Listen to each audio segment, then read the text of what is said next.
अस्सलाम वालेकुम मेरी जान। आज का व्लॉग थोड़ा डिफरेंट होने वाला है और सबसे पहले एक बात क्लियर कर दूं, मैं बिल्कुल बर्थडे सेलिब्रेट करने वाली लड़की नहीं हूँ। केक काटना, कैंडल्स बुझाना, ये सब मेरा सीन नहीं है भाई। लेकिन अगर कोई मुझे बोले ना बर्थडे पर एटलांटिस की फ्री एंट्री मिल रही है तो फिर अल्लाह की इतनी बड़ी नेमत को कौन मना कर सकता है भाई। चलो चलो चलो, मैंने कहा जी बिल्कुल बुक कर दो। और आज आप सारा दिन मेरे साथ गुजारने वाले हैं तो स्टे ट्यून। ले लीजिए अपना चाय का कप, पानी का कप और मिंट मार्गरेटा, क्योंकि मैं आपको पूरे अटलांटिस की सैर करवाने वाली हूँ। मैं सुबह आराम से उठी, नाश्ता किया, कुरान पाक सुना, थोड़ी देर मैंने मूवी भी देखी, पूरी कंप्लीट नहीं की, और फिर ना तैयारी पकड़ी हम लोगों ने अटलांटिस की। मेरा टिकट जो था वो तो फ्री था और बाकी फैमिली ने टिकट परचेज़ कर लिया। अगर बहुत सारे लोग को पता ना हो ना तो अटलांटिस जो है वो बर्थडे का जो टिकट है ना वो एडवांस पे बुकिंग में फ्री देता है ताकि आप लोग इंजॉय कर सके। आपको पता है कि कस्टमर्स को खुश रखना जो है बिजनेस का टॉप फार्मूला है, ठीक है। हम आउटिंग पर जाने से पहले ही इतना ओवर थिंक कर लेते हैं, ट्रैफिक होगा, गर्मी होगी, थक जाएंगे, और जब वापस आते हैं तो कहते हैं यार बड़ा मज़ा आया। तो फिर इतना सोचते क्यों हम सब। अच्छा, पार्किंग से सीधा एटलांटिस नहीं जा सकते। पहले ना आपको शटल बस में जाना होगा, पार्किंग वहाँ पे फ्री है, उसमें बैठकर अंदर जाना होता है। मुझे तो बिल्कुल बचपन जैसी फीलिंग्स और एक्साइटमेंट फील हो रही थी। और ऐसा नहीं कि मैं पहली दफ़ा आ रही हूँ, मैं हर साल यहाँ पे इन्जॉयमेंट, हमारे फैमिली में किसी की बर्थडे हो तो ज़रूर आते हैं। अच्छा, ऐसा लग रहा था जैसे अभी एडवेंचर जो है वो शुरू होने वाला है, जैसे बच्चों का होता है। कभी कभी सिर्फ नई जगह देखना भी ना इंसान के दिमाग को इतना फ्रेश कर देता है। हम रोज एक ही रूटीन में इतने फंसे हुए होते हैं ना, हमें लगता है कि बस यही जिंदगी है यार, यही जिंदगी का नाम है। सुबह उठना, काम करना, टेंशन लेना, फिर सोना, और फिर वही सब दोबारा दोहराना। लेकिन अल्लाह ने इतनी खूबसूरत दुनिया सिर्फ इसलिए तो नहीं बनाई ना कि हम सिर्फ इसको तस्वीरों में देखें। भाई कभी कभी बाहर निकलना भी शुक्र अदा करने का तरीका होता है यार। सीख लो, कुछ मुझसे ही सीख लो।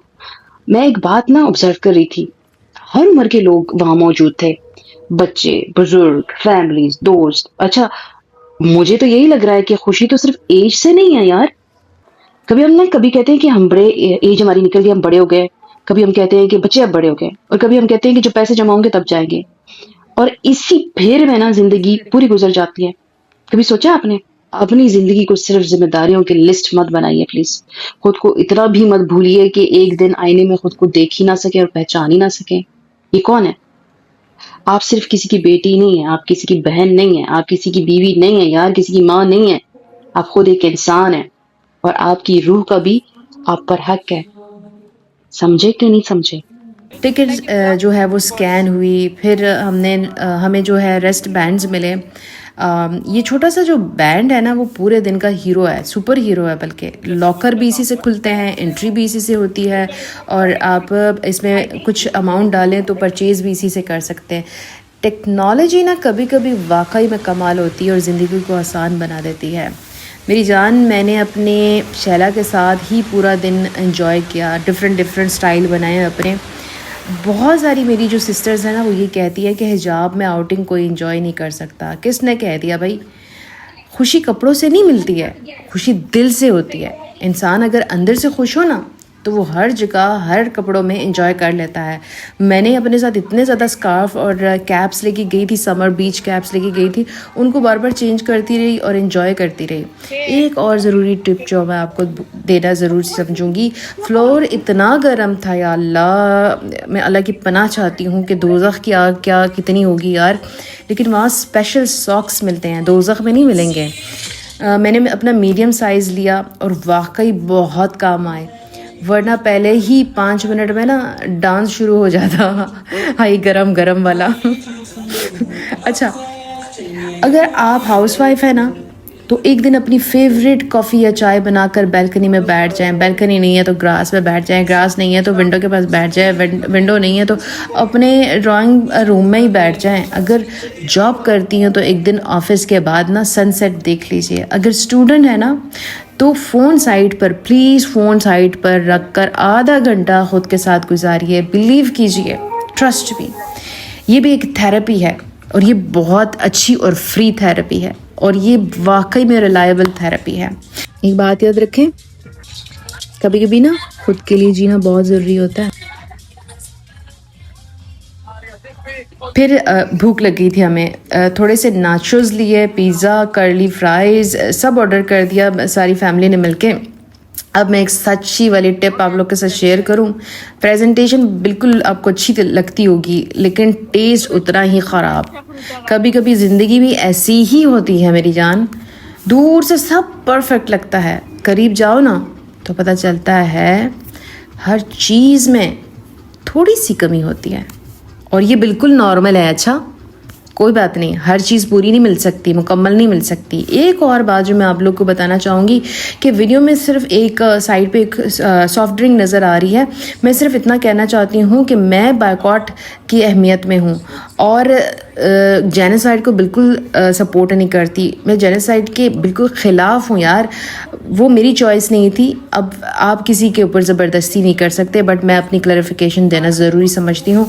अच्छा, फिर मैं बीच के पास जाकर बैठ गई। सामने म्यूज़िक चल रहा था, डीजे थी, लड़की लोग डांस कर रहे थे, बबल्स उड़ रहे थे, बच्चे जो है थे वो हंस रहे थे और मैं सिर्फ लोगों को देख रही थी। कभी कभी खुद इंजॉय करने से ज़्यादा ना जो मज़ा आता है लोगों को हंसता हुआ देखते हुए, इंजॉय करता हुआ देखते हुए, ये बहुत अच्छी फीलिंग्स होती हैं। अच्छा, और वही बैठ कर एक बात दिमाग में आई, हम सब इतनी मेहनत किस लिए करते हैं? पैसे कमाने के लिए, घर चलाने के लिए, फैमिली के लिए, फ्यूचर के लिए। लेकिन अगर हम खुद ही खुश ना रहें तो फिर ये सब किस काम का, मुझे बताएं आप। मैं ये नहीं कह रही हूँ कि आप रोज़ आउटिंग करो, क्योंकि रोज़ किसके पास पैसा होता है? रोज़ शॉपिंग करो, रोज़ लोगों से पैसे उठाओ उधार, क्योंकि आपको अपनी खुशियाँ पूरी करनी है। नहीं, बिल्कुल नहीं। मैं सिर्फ इतना कह रही हूँ कि कभी कभी अपनी रूह को भी ना छुट्टी दे देनी चाहिए, कसम से। जुम्मे वाले दिन ना 8 बजे जो है वो पार्क बंद हो जाता है, वैसे 6 बजे बंद होता है। तो बस शाम होने लग गई थी, हम वापसी के लिए चल पड़े थे। अब फिर से वही सेम काम था, हम लोग का बस के लिए जाना था, बस लेनी थी। और रास्ते में मैं आपको एटलांटिस से निकलते हुए भी वो चांद भी दिखा रही हूँ, आपके साथ एंजॉयमेंट भी हो रही है। तो पार्किंग से अब फिर हम कार, और फिर अच्छा हम लोगों ने डिसाइड किया कि हम कहीं पे खाने पे के लिए रुक जाते हैं। पूरा दिन सिर्फ एक ही बात सीखी मैंने, याद रखो। आज ना मैं सिर्फ राइड्स को देख रही थी, पानी को देख रही थी और एक बात दिल में आई, लहरें कभी रुकती नहीं है। कभी तेज होती हैं लहरें, कभी हल्की होती हैं लहरें, कभी चलती रहती हैं। शायद जिंदगी भी तो यही है ना, हमें यही सिखा रही है ना। मसले आएंगे, कभी दिल टूटेंगे, कभी प्लान्स फेल होंगे, कभी लोग साथ छोड़ देंगे, लेकिन रुकना नहीं है मेरी जान, ये ऑप्शन नहीं है। ज़िंदगी सिर्फ गुजारना नहीं है, ज़िंदगी जीना है। और जीने का मतलब सिर्फ बड़े बड़े वेकेशंस नहीं होते। कभी एक कप चाय, कभी बीच, कभी फैमिली के साथ डिनर, कभी एक छोटी सी आउटिंग, और कभी ना सिर्फ अल्लाह का शुक्र अदा करना, ये भी ज़िंदगी का बहुत बड़ा हिस्सा होता है। आज कमेंट्स में मुझे ज़रूर बताना, अगर अल्लाह आपको सिर्फ एक दिन दे जिस दिन कोई जिम्मेदारी ना हो, तो आप सबसे पहले क्या करेंगी? और अगर व्लॉग पसंद आया हो तो लाइक, शेयर और सब्सक्राइब करना मत भूलिएगा। अल्लाह आप सबको हमेशा खुश रखे, आमीन आमीन। मैं अक्सर कहती हूँ, खुशी ना खरीदी नहीं जा सकती, लेकिन खुशी को महसूस जरूर किया जा सकता है। कभी एक चाय के कप में, कभी किसी प्यारे इंसान के साथ बैठकर, जैसे मैं अपनी फैमिली के साथ अभी बैठी हुई हूँ। कभी ना समंदर की सिर्फ हवाई वो खुशी का एहसास ले आती है, और कभी सिर्फ अल्लाह का शुक्र अदा करके